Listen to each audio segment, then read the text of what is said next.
राकेश जी, पाकिस्तान को 55 करोड़ रुपए देने के लिए गांधी जी ने अनशन क्यों किया था?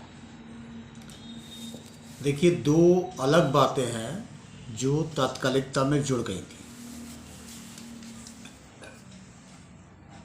ब्रिटिश सरकार ने जब भारत और पाकिस्तान बनाने का फैसला किया, जिन्ना, नेहरू, पटेल और सभी लोगों ने उस संयुक्त पत्र पर हस्ताक्षर किए, बहुत से नेताओं ने, तभी ये तय हुआ कि जो ब्रिटिश सरकार का खजाना है, भारत का नहीं, ब्रिटिश सरकार का खजाना है भारत का, उसका 1/3 यानी 55 करोड़ रुपए पाकिस्तान को दिए जाएंगे और 2/3 जो है वो भारत सरकार के रहेंगे।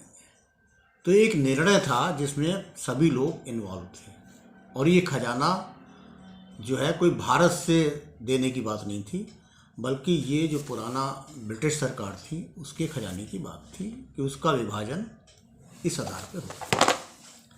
तो एक तो ये बात साफ रहनी चाहिए दिमाग में कि ये 55 करोड़ किसी भारत सरकार को देने पड़ रहे थे, ऐसी बात नहीं थी। ये तय बात थी पहले से ब्रिटिश सरकार पर। दूसरी बात है, गांधी जी कोई 55 करोड़ रुपया दिया जाए इसलिए अनशन पे बैठ गए आके, ये भी बात सही नहीं है। बात मूलतः ये थी कि गांधी जी, जब सब लोगों को समझना चाहिए कि गांधी जी स्वतंत्रता से खुश नहीं थे, भारत पाक विभाजन से खुश नहीं थे, इसलिए 15 अगस्त 1947 को गांधी जी दिल्ली में नहीं थे, वो नोआखली में हिंदू मुस्लिम दंगों को रोकने की कोशिश कर रहे थे।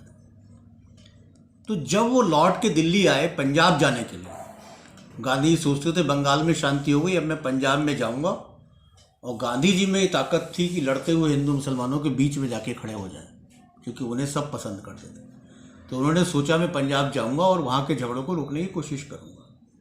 लेकिन जब वो दिल्ली में आए तो गांधी जी खुद लिखते हैं कि 9 सितंबर को मैं कलकत्ता से दिल्ली आया, तो पंजाब जा रहा था, लेकिन दिल्ली में क्या देखा कि दिल्ली मुर्दों का शहर है,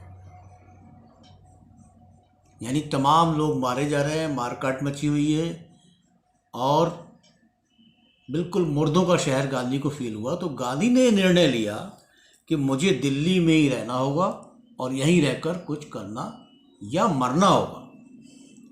अब देखिए गांधी जी को कितना फ्रस्ट्रेशन हुआ कि उन्होंने कहा कांग्रेस के अंदर कि अगर इस पागलपन से छुटकारा नहीं पाया, हिंदू मुसलमान के नाम पे जो पागलपन किया जा रहा है, भारत के लोग आपस में लड़ रहे हैं, तो हम आज़ादी से हाथ खुद धो बैठेंगे। ये गांधी का दर्द।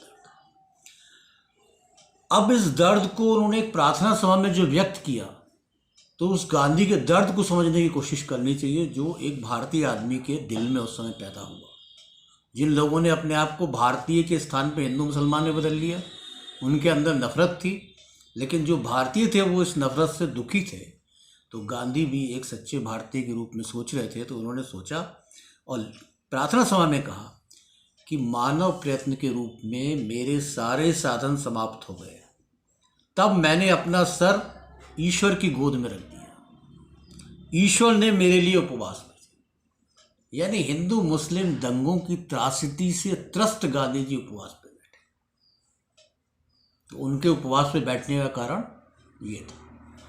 अब गांधी जी ने जब उपवास शुरू कर दिया और उससे धीरे धीरे शांति होने लगी, तो बात बहुत आगे बढ़ गई। तब एक नैतिक उत्तरदायित्व के रूप में उन्होंने कांग्रेसियों से कहा, भारत सरकार से कहा, देखिए माउंटबेटन में बैठे हुए थे उस समय, हम अंग्रेजों की तरफ जरा भी निगाह नहीं दौड़ाते कि माउंटबेटन जब भारत के गवर्नर जनरल थे, तो माउंटबेटन ने जब ये तय कराया था कि पाकिस्तान का 1/3 देना है, तो दे क्यों नहीं रहे थे? इसलिए नहीं दे रहे थे क्योंकि वो चाहते थे कि नफरत और बढ़े, दंगे और हो। जैसे उन्होंने रेड क्लिफ आयोग बना के सीमाएं घोषित नहीं करी। जब सीमाएं घोषित नहीं करी तो किसी को क्या पता कि मेरा गांव हिंदुस्तान में आया, पाकिस्तान में आया। इसलिए बहुत से दंगे संभावित जगहों पे हुए जिन लोगों को नहीं पता था। तो जैसे रेड क्लिफ आयोग बना के ये धोखा दिया गया, सीमाएं घोषित नहीं की गई, उसी तरह से ये भी धोखा दे रहा था माउंटबेटन यहाँ बैठा हुआ कि वो 1/3 पैसा तो माउंटबेटन ही ट्रांसफ़र कर सकता था, उसने क्यों नहीं ट्रांसफ़र करा? तो गांधी जी ने जब उपवास करा तो नैतिक तौर पे भारत सरकार को वो पैसा देना पड़ा। और देखिए उसकी प्रतिक्रिया क्या हुई। उसकी प्रतिक्रिया ये हुई कि पाकिस्तान के विदेश मंत्री सर मोहम्मद जफरुल्लाह खान ने कहा कि महात्मा गांधी के अनशन से पूरे उस उपमहाद्वीप में यानी हिंदुस्तान, पाकिस्तान और सब जगह एक शांति की लहर दौड़ गई है, एक नई इच्छा दौड़ गई है आपस में एक रहने की। ये पाकिस्तान के विदेश मंत्री का बयान है। और गांधी का अनशन समाप्त कराने के लिए आज आरएसएस के लोग तमाम इस तरह की बातें करते हैं, तो उनसे पूछना चाहिए कि आरएसएस के ही व्यक्ति गणेश दत्त गोस्वामी ने गांधी से उपवास तोड़ने की प्रार्थना क्यों की। गणेश दत्त गोस्वामी आरएसएस के प्रतिनिधि के तौर पे गए और उन सारे नेताओं में शामिल हुए जिन्होंने ये प्रार्थना की गांधी से कि हम शांति स्थापित रखेंगे, आपस में नहीं लड़ेंगे और आप अपना उपवास तोड़ दीजिए।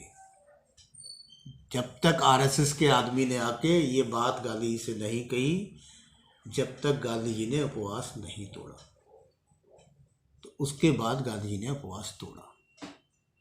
तो इसलिए 55 करोड़ की बात कि भारत सरकार के ज़बरदस्ती दिला दिए और हमारे थे और तुम्हारे थे, ये सब वो निरर्थक बातें हैं जो फैला दी गई हैं। वो एक समझौता था जो ब्रिटिश का था। ब्रिटिश उसमें इसलिए देरी कर रहे थे कि झगड़ा हो और झगड़ा बढ़ा रहे थे। गांधी जी ने उस झगड़े को रोक के शांति स्थापित करी और शांति हम सभी के लिए आवश्यक है। शांति नहीं होगी तो इस झगड़े में कितने दिन तक देश को चलाया जा सकता था। तो महात्मा गांधी की सही भूमिका और सही बात को हमें समझना चाहिए कि महात्मा गांधी ने उपवास इसलिए किया कि हिंदू मुसलमानों के उस दंगे के माहौल को रोका जाए।